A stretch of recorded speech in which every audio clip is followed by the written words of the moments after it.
বিসমিল্লাহির রহমানির রহিম। একটা বিষয় বলতে চাই। বিষয়টা কেউ কেউ এই বিষয় নিয়ে আলাপ করেছে, আমিও আলাপ করতে চাইছিলাম না, কিন্তু আমি আলাপ করতে চাই। বিষয়টা হচ্ছে যে খানজানালি মাজারের কুমির এটাকে নিয়ে যাওয়া হয়েছে খুলনায় কোনো এক সংরক্ষিত জায়গায় এখানে রাখা হয়েছে।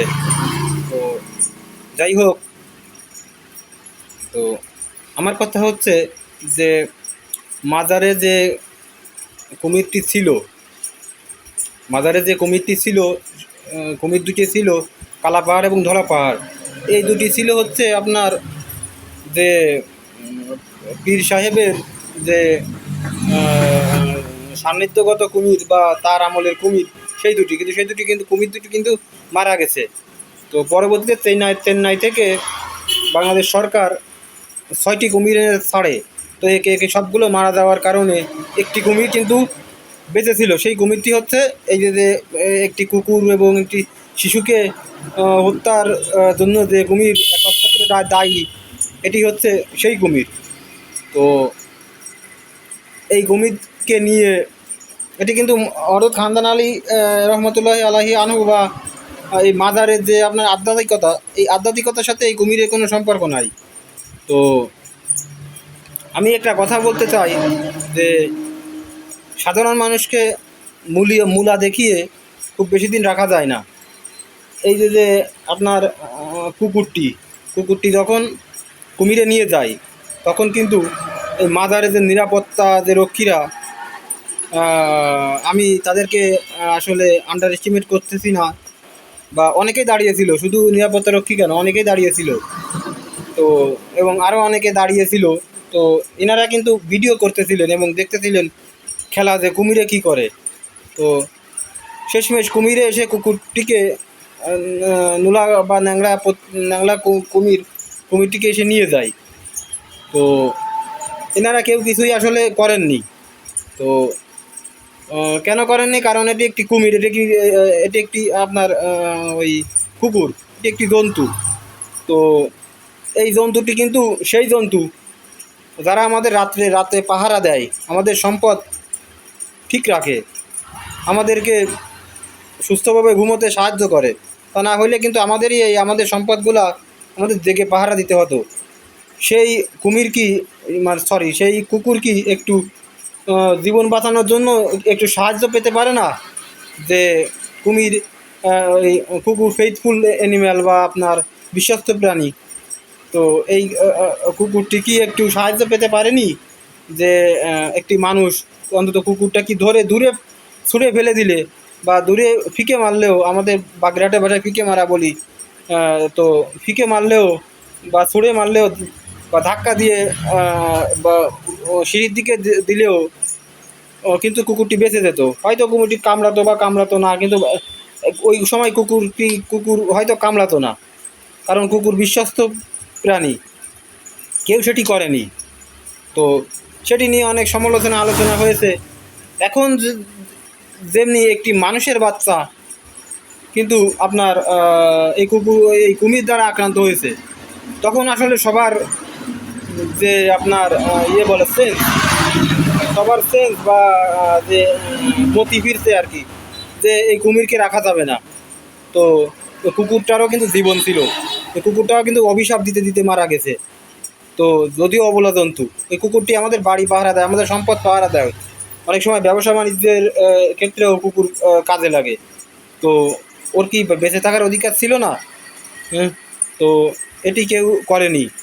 এই মাজারে তখন আমার বয়স কম ছিল, বলা ঠিক না, বলি না। এই মাজারে ছোটোবেলায় যখন আমি আসতাম, তো একদিন এক বলবো না, ওইখানেরই এক আপনার দায়িত্বপ্রাপ্ত লোক, উনি আমার হাত ধরে টেনে নিয়ে গেছে মাজারের ভিতরে।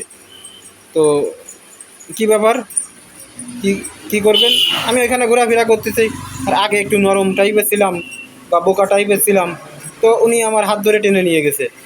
তো কি করবেন? তো বললো কি চলেন দেখাচ্ছি। তো উনি ভিতরে নিয়ে যে, আমার তো একটু ভয় ভয় করতেছে। উনি আপনার একটি কালো পাথর আছে আপনার মাজারের ভিতর, পীর সাহেবের কালো মাজারের ভিতর। ওই কালো পাথরে উনি হাত দেয়ালেন আমাকে। হাত দেয় কী সব কথাবার্তা বলে, ওনার কথাবার্তা আমি মাথা মুন্ডু কিছু বুঝলাম না। তো উনি বলে টলে উনি আমার কাছ থেকে বললেন 50 টাকা দিন, তা না হলে আপনার এই ক্ষতি হবে সেই ক্ষতি হবে, বাড়ি বাড়ি পুড়ে যাবে, বাড়ি নষ্ট হয়ে যাবে, আপনার জীবন চলে যাবে, হ্যান যাবে ত্যান যাবে, এসব বলে আমার কাছ থেকে উনি 50 টাকা নিলেন। তো এটা আমি অন্তত আজ থেকে 10 বছর আগের কথা বলতেছি বা 12 বছর আগের কথা বলতেছি। তো তো এরপর উনি আমাকে এসব বললে আমি অনেকটা ভরকে গেছি। আমার পকেটে তখন 50 টাকা ছিল। আমি তখন ছোটো মানুষ, দরগায় সাইকেল নিয়ে, দরগার যে আপনার ওই যে মাজার ওইখানে সাইকেল নিয়ে ঘুরতে যাইতাম। তো উনি আমার কাছ থেকে 50 টাকা রেখে দিলেন। তো তখন লেখাপড়া করতাম, একরকম বেকার ছিলাম। তো তখনকার সময় 50 টাকা অনেক মূল্যবান ছিল আমার কাছে। আমি অন্য কাজে টাকা নিয়ে গেছিলাম, সেইখান দিয়ে সেই টাকাটি আমার কাছ থেকে রেখে দিল। তো এটা আমার কথা বললাম, আমার গল্প বললাম। এরকম কত মানুষকে এরকম কথা বলে বলে মানুষ মাজারে যায়, মাজারে খুশি হয়ে মানুষ দান করবে। তো ওনারা এরকম করে মানুষের কাছ থেকে পয়সা নিয়ে সেই পয়সা আসলে মাজারে কতটুকু কল্যাণে লাগে সেটা আমি বলতে চাই না। তো হাঁস মুরগি নিয়ে এরকম করতেন। তো আমি এই জন্য এই কথাটি আপনাদেরকে শেয়ার করে জানানোর জন্য যে মাজারে এটা চলে। তো এই যে কুমিরটি আমার মনে হয় যে ফেরত আনা অবশ্যই দরকার, কারণ মাজারে একটি ঐতিহ্য। যদিও সেই কুমির নাই, যে তারপরেও কুমির দেখতে অনেকে আসে। তো নাই মামার চেয়ে অনেকটা কানা মামা ভালো।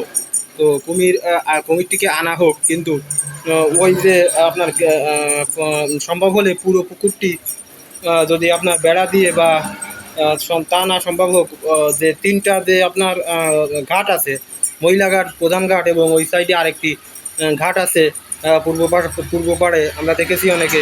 তো এইসব ঘাটগুলোকে শুধু প্রধান ঘাটকে আপনার বেড়া দিলে হবে না, পুরো 3টি ঘাটকে যদি বেড়া দিয়ে আপনার সুরক্ষিত করে, সংরক্ষিতভাবে আপনার সুরক্ষিত করে, যদি আপনার আপনার ওই যে ইয়ের জায়গা আপনার কি বলে গোসলের জায়গা, অজুর জায়গা রেখে যদি ঘেরা দেওয়া হয়, তাহলে অবশ্যই কুমিরে আনতে কোনো আমি মনে করি বাধা নাই।